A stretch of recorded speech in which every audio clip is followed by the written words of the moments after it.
Hello, dear friends. You are viewing Inspiration for Living with Bit Kumilang, your life coach.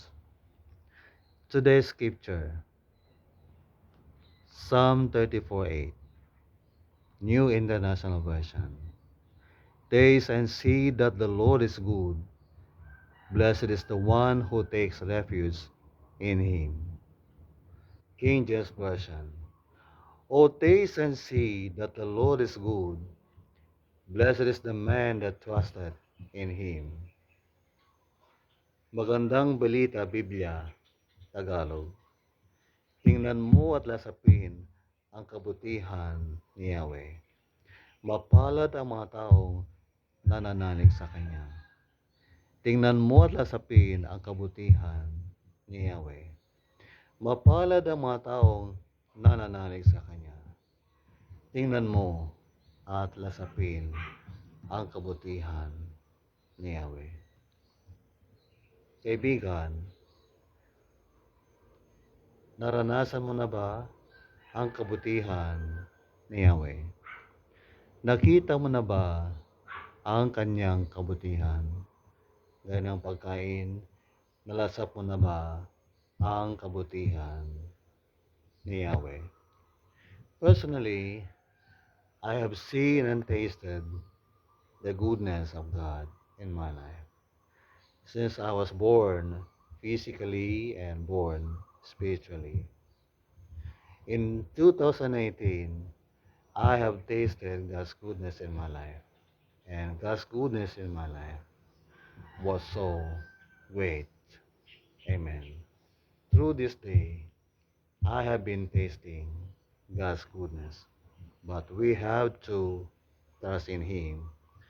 As His word states, kailangan nating magtiwala sa Diyos, manalig sa Kanya araw-araw upang ating maranasan ang Kanyang kabutihan sa ating buhay. Upang ating ma-experience, malasap ang Kanyang kabutihan. Oh, I like this word, malasap.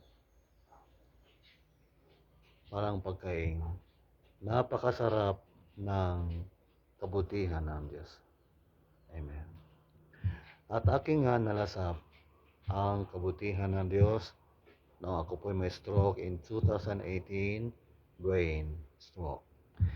Ako po niligtas ng Diyos mula sa kapahamakan, panganib, at kamatayan.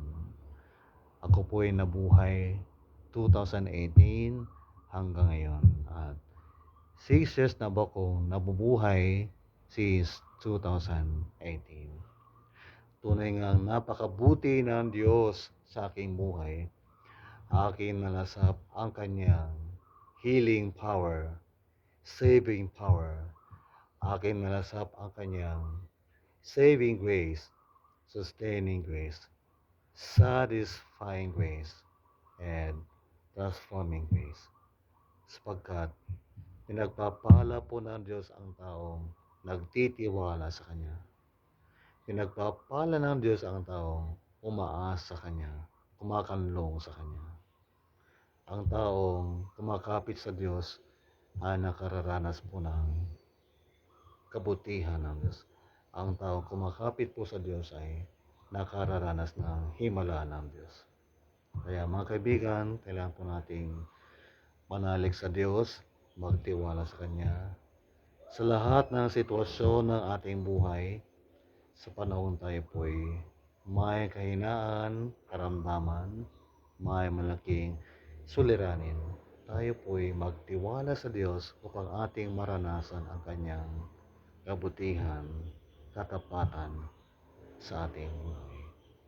Kaibigan, kung ikay may pinagdadaanan ngayon, merong karamdaman, may mabigat na suliranin, problema. Ikaw ay bigo, sawi sa buhay, hindi mo nakamtan ang iyong dream sa buhay, ang iyong pangarap sa buhay. Parang gumuho ang iyong pangarap sa buhay. Huwag kang mag-alala, magtiwala ka lang sa Diyos. Umasa ka sa Kanya, kumanlong ka sa Diyos, sapagkat iyong mararanasan ang Kanyang kabutihan, dakilang biyaya at katapatan sa iyong buhay. God bless you, kaibigan.